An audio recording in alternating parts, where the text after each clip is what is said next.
यह कहानी खाटू श्याम की है, लेकिन यह सिर्फ एक मंदिर की कहानी नहीं है। यह उस बलिदान की कहानी है जो युद्ध शुरू होने से पहले हुआ। यह उस परीक्षा की कहानी है जो स्वयं भगवान श्री कृष्ण ने ली। यह उस रहस्य की कहानी है जिसे इतिहास पूरी तरीके से लिख तो नहीं पाया, लेकिन आस्था ने उसे कभी नहीं भुलाया। यह महाभारत का वह अध्याय है जो ग्रंथों में नहीं, लेकिन लोगों की स्मृतियों में जीवित रहा। यह उस योद्धा की कहानी है जिसके पास अपार शक्ति थी, लेकिन जिसे महाभारत का युद्ध लड़ने से रोक लिया गया। जिसने महाभारत के युद्ध को पूरा देखा, लेकिन वार एक भी नहीं किया। यह उस त्याग की कहानी है जिसकी वजह से आज राजस्थान के एक छोटे से कस्बे खाटू में लोग पूरे शरीर से नहीं बल्कि सिर से नमन करते हैं, एक सिर के साथ। इस कहानी की हम शुरुआत करें। भगवान खाटू श्याम के बारे में हम आपको बताते हैं। महाभारत का समय था। धर्म और अधर्म की सीमाएं स्पष्ट हो चुकी थी। कुरुक्षेत्र की धरती युद्ध के भार से कांप रही थी। शंखनाद होने से पहले ही यह तय हो गया कि यह युद्ध केवल राजपाट के लिए नहीं, बल्कि व्यवस्था और मूल्यों के लिए लड़ा जाएगा। उसी समय पांडवों के पक्ष में एक ऐसा योद्धा खड़ा हुआ जिसके नाम से देवता भी परिचित थे। उनका नाम था घटोत्कच।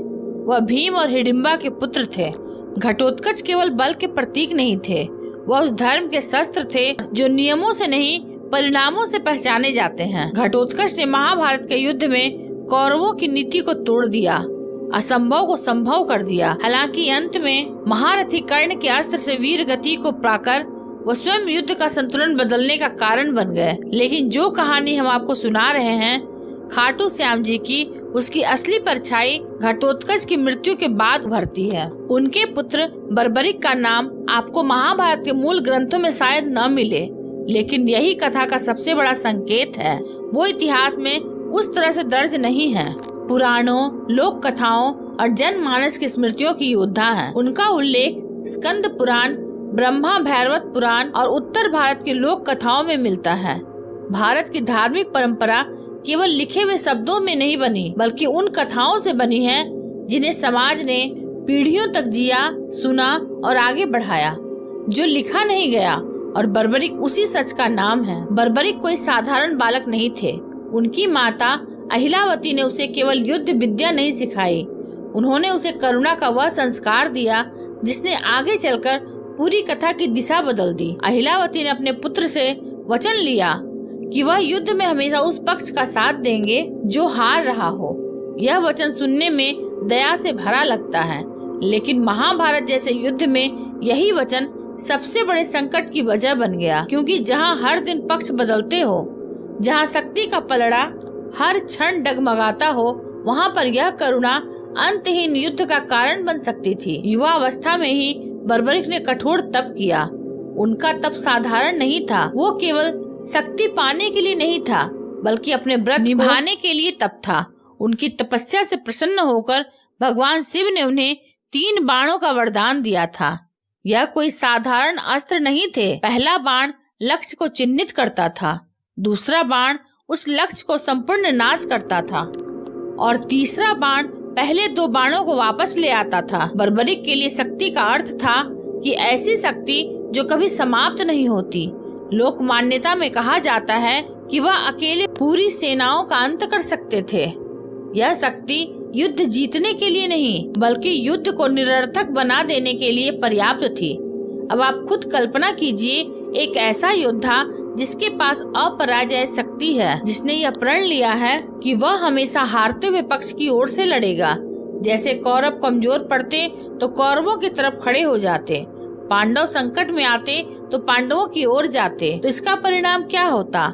इसका परिणाम यह होता कि युद्ध अंतहीन चलता रहता, कोई निर्णायक क्षण नहीं आता, धर्म और अधर्म की रेखाएं मिट जाती, विजय का अर्थ ही समाप्त हो जाता। यही वो बिंदु था जहां से युद्ध के लिए एक और बड़ा प्रश्न खड़ा हुआ, और यही वजह थी कि स्वयं भगवान श्री कृष्ण को हस्तक्षेप करना पड़ा।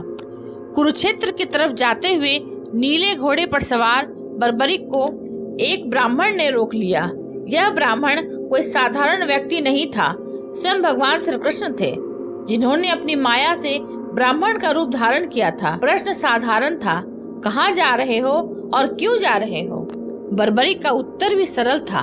महाभारत के युद्ध में जा रहा हूँ उस वचन को निभाने के लिए जो अपनी माँ को दिया है। इसके बाद भगवान श्री कृष्ण ने जो ब्राह्मण के रूप में आए थे एक आसान सवाल पूछा। भगवान श्री कृष्ण ने कहा, शक्ति क्या है तुम्हारी? बर्बरिक ने भी कोई घमंड नहीं दिखाया, न बढ़ा चढ़ा कर बात की, केवल सत्य कहा। तब एक और परीक्षा ली गई। एक वृक्ष की ओर संकेत किया गया। एक ही बाण से उसके सभी पत्तों को भेद देने की चुनौती दी गई। पहला बाण चला, वो बाण वृक्ष के हर पत्ते को भेदता चला गया, लेकिन एक पत्ता बच गया, वो पत्ता जिसे श्री कृष्ण ने अपने चरणों के नीचे छिपा रखा था।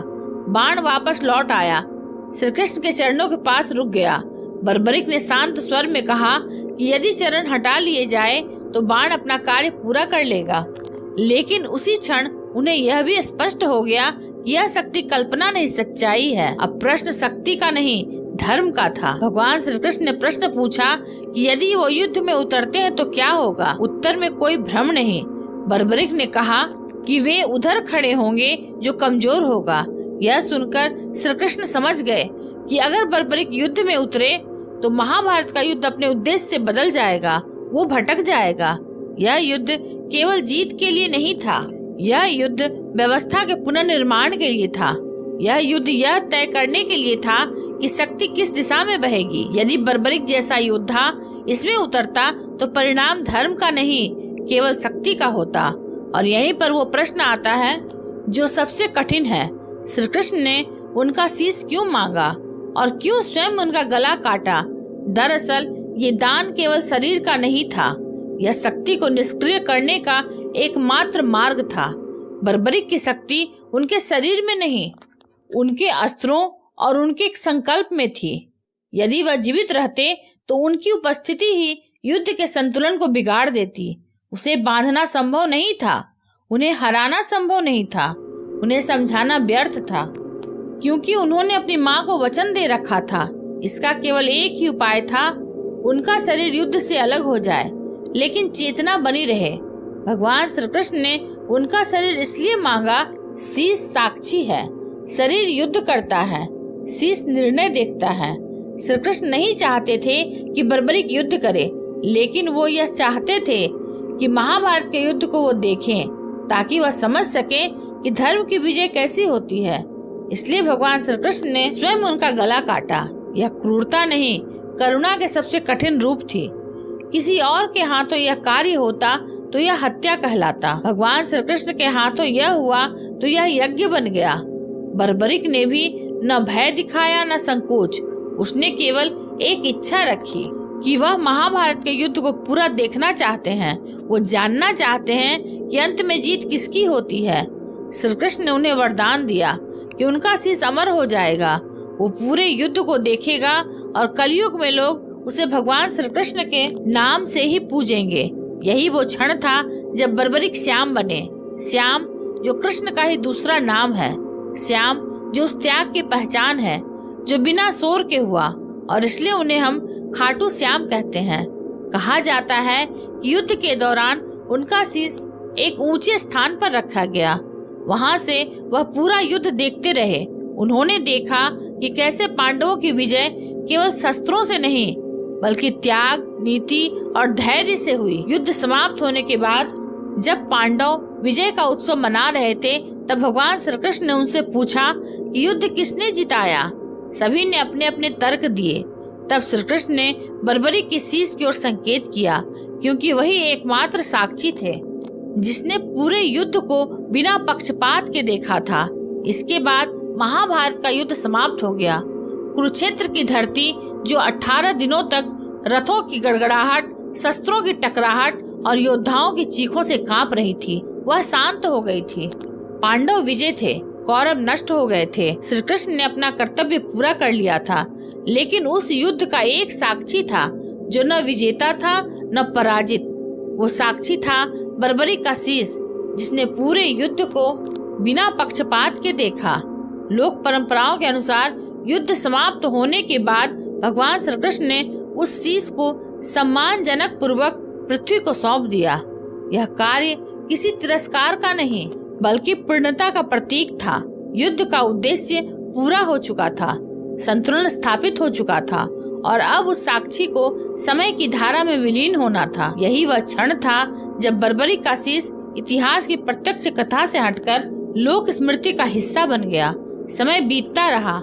महाभारत के बाद भारत ने अनेक युग देखे, जनपद बने, साम्राज्य उभरे, गिरे, आक्रमण हुए, सीमाएं बदली, भाषाएं बदली। लेकिन कुछ कथाएं ऐसी होती हैं जो लिखित इतिहास से अधिक मजबूत होती हैं। वो लोक गीतों में, कथाओं में, भजनों में, स्मृतियों में जीवित रहती हैं। बर्बरी की कथा भी ऐसी थी। वो राजस्थान, हरियाणा और पश्चिम उत्तर प्रदेशों के ग्रामीण अंचलों में पीढ़ी दर पीढ़ी सुनाई जाने लगी। हर क्षेत्र ने उन्हें अपने शब्द दिए, लेकिन मूल भाव वही रहा, एक ऐसा योद्धा जिसने युद्ध से पहले सब कुछ त्याग दिया। अब कहानी कई शताब्दियां आगे बढ़ती हैं और पहुंचती हैं राजस्थान की शेखावटी क्षेत्र में। यह वही क्षेत्र है जहां आज सीकर स्थित है। उस समय इलाका छोटे छोटे गांवों, कृषि प्रधान समाज और स्थानीय शासकों की जागीर में बना था। इन्हीं गांवों में गांव था खाटू, न कोई बड़ी राजधानी, न कोई प्रमुख व्यापारिक केंद्र। लेकिन भारतीय धार्मिक इतिहास में बार बार देखा गया है कि सबसे बड़े तीर्थ सबसे साधारण स्थानों में जन्म लेते हैं। खाटू भी उसी परंपरा का हिस्सा बने। लोक परंपराओं के अनुसार खाटू गांव में एक दिन एक असामान्य घटना घटी। गांव के चरवाहों ने देखा कि एक गाय प्रतिदिन एक स्थान पर जाकर अपने दूध को गिरा देती है। यह घटना एक दिन की नहीं, कई दिनों यह दृश्य दोहराया गया। आज के वैज्ञानिक दृष्टिकोण से इसे पशु व्यवहार या शारीरिक दबाव से जोड़ा जा सकता है, लेकिन उस समय इसे दैव संकेत माना गया। ग्रामीणों में चर्चा फैलने लगी कि उस स्थान के भीतर कोई विशेष रहस्य छिपा है। अंततः गांव के लोगों ने स्थानीय खुदाई करवाने का निर्णय लिया। जैसे जैसे मिट्टी हटती गई, एक अद्भुत वस्तु प्रकट हुई, एक मानव शीश। यह शीश साधारण नहीं था, उसमें मानवीय मुखाकृति स्पष्ट थी और स्थानीय लोगों के अनुसार उससे एक अलग प्रकार की शांति और प्रभाव था। यही वह क्षण था जब लोक स्मृति और वर्तमान समय एक दूसरे से टकराए। ग्रामीणों को विश्वास हुआ कि जो शीश है वो महाभारत के युद्ध का साक्षी रहा था। यहाँ एक महत्वपूर्ण ऐतिहासिक तथ्य को भी समझना आवश्यक है। प्राचीन भारत में वीर पूजा और शिरो पूजा की परंपरा मौजूद थी। युद्ध में बलिदान देने वाले वीरों के प्रतीक स्वरूप उनके अस्त्रों या मस्तकों की पूजा कई क्षेत्रों में की जाती थी। राजस्थान और मध्य प्रदेश में इस प्रकार की लोक पूजा के अनेकों उदाहरण मिलते हैं। इसलिए खाटू में केवल शीश की पूजा कोई असंभव या अनोखी कल्पना नहीं थी, बल्कि उस समय के सांस्कृतिक संदर्भ में पूरी तरह स्वाभाविक था। जब यह शीश गांव में लाया गया तो यह प्रश्न उठा, इसका क्या किया जाए। मान्यताओं के अनुसार उसी समय खाटू क्षेत्र के तत्कालीन शासक रूप सिंह चौहान को स्वप्न में यह आदेश मिला कि शीश की विधिवत प्रतिष्ठा की जाए और एक मंदिर का निर्माण कराया जाए। ऐतिहासिक दृष्टि से माना जाता है कि लगभग 1027 ईस्वी के आसपास खाटू में मंदिर की स्थापना हुई। इस मंदिर का कोई समकालीन शिलालेख तो उपलब्ध नहीं है, लेकिन शेखावटी क्षेत्र में इसी कालखंड में कई मंदिरों और स्थापित संरचनाओं के प्रमाण मिलते हैं, जिससे यह समय रेखा असंगत नहीं लगती। प्रारंभिक मंदिर जो था वह अत्यंत साधारण था, मिट्टी, पत्थर और चूने से बना एक छोटा मंदिर जिसमें उस शीश की प्रतिष्ठा की गई। कोई भव्य शिखर नहीं था, कोई अलंकरण नहीं था, लेकिन श्रद्धा की कोई कमी नहीं थी। धीरे धीरे इस स्थान से जुड़ी कथाएं आसपास के गांवों और कस्बों तक फैलने लगी। लोग यहाँ अपनी समस्याएं लेकर आने लगे। किसी को संतान चाहिए थी, किसी को रोग में मुक्ति, किसी का आर्थिक संकट था। यहीं से खाटू श्याम को पहचान मिली, जिसे आज पूरा भारत जानता है। हारे का सहारा, यह नाम किसी ग्रंथ ने नहीं दिया। यह नाम किसी राजा या पुजारी ने नहीं गढ़ा, यह नाम जनता ने दिया। जो लोग जीवन में हार चुके थे, जिनके पास कोई रास्ता नहीं बचा था, उन्होंने इस दरबार में सिर झुकाया और सिर झुकाना इस धाम की सबसे बड़ी पहचान बन गया। समय के साथ मंदिर का प्रभाव बढ़ता गया। कई शताब्दियों तक यह एक स्थानीय तीर्थ रहा, लेकिन 18वीं शताब्दी में खाटू श्याम मंदिर के इतिहास में एक और निर्णायक मोड़ आया। जब यह क्षेत्र जयपुर राज्य के अधीन आया तब वहां के दीवान अभय सिंह ने मंदिर का भव्य जीर्णोद्धार कराया। ऐतिहासिक अभिलेखों के अनुसार लगभग 1720वीं ईस्वी के आसपास मंदिर का वर्तमान स्वरूप विकसित किया गया। इस काल में संगमरमर का प्रयोग किया गया, नक्काशीदार स्तंभ बनवाए गए और चांदी के भव्य द्वार स्थापित किए गए। आज जो मंदिर हम देखते हैं उसकी मूल संरचना इसी काल की देन है। यह मंदिर अब केवल एक पूजा स्थल नहीं बल्कि इतिहास और लोक आस्था का संयुक्त परिणाम है। मंदिर की सबसे अनोखी बात भी वही है, यहाँ पूर्ण मूर्ति नहीं है बल्कि केवल शीश की पूजा की जाती है। यह तथ्य खाटू श्याम को देश के बाकी मंदिरों से अलग कर देता है। यहाँ देवता का स्वरूप शक्ति या सौंदर्य का नहीं बल्कि त्याग का प्रतीक है। यह उस बलिदान की स्मृति है जिसने युद्ध को रोका और संतुलन को बचाया। मंदिर परिसर में स्थित श्याम कुंड को भी इसी कथा से जोड़ा जाता है। मान्यता है कि यही वह स्थान है जहाँ से वह शीश प्राप्त हुआ था।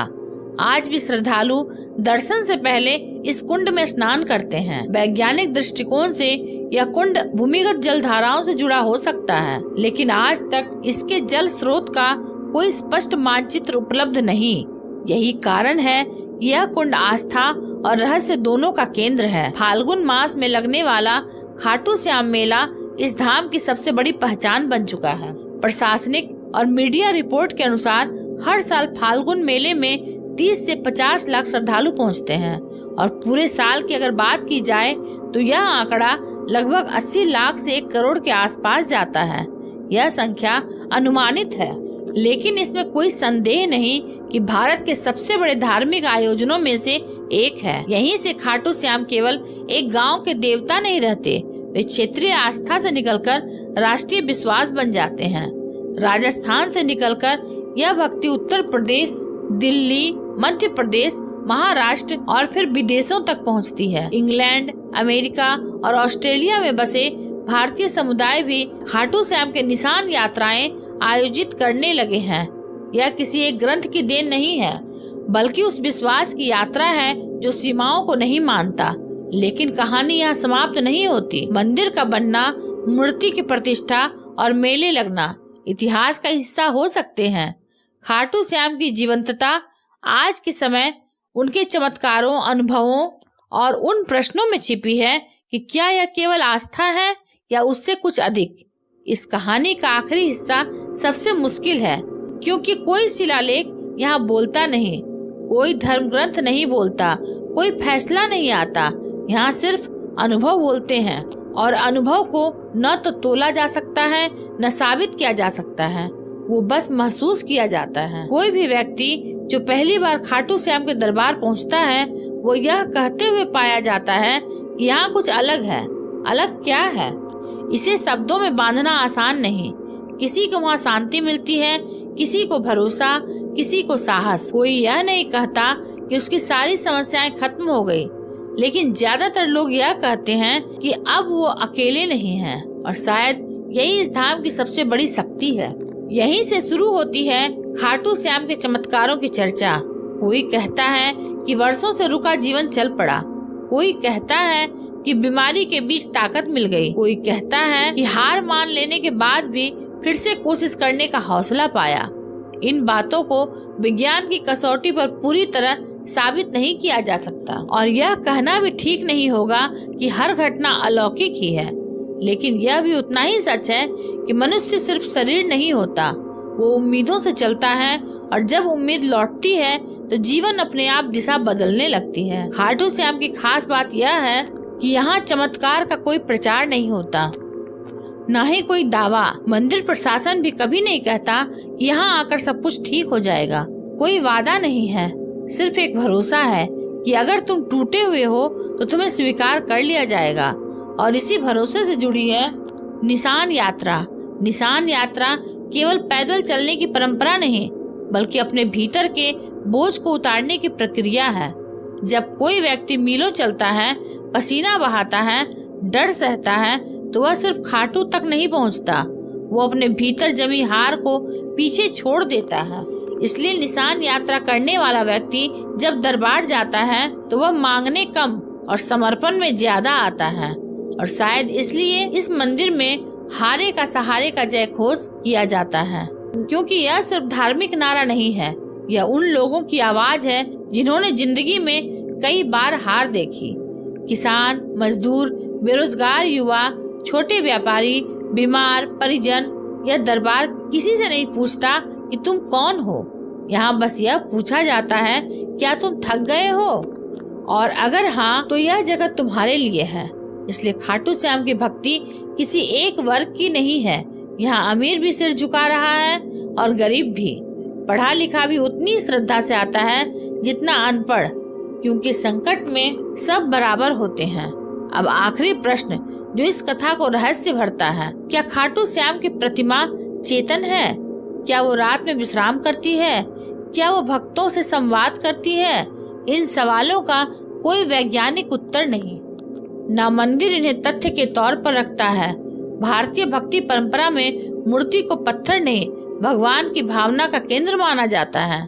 श्रृंगार, शयन, आरती और विश्राम जैसी परंपराएं इस भावना की अभिव्यक्ति करता है। यह विश्वास का संस्कार है, प्रमाण का दावा नहीं।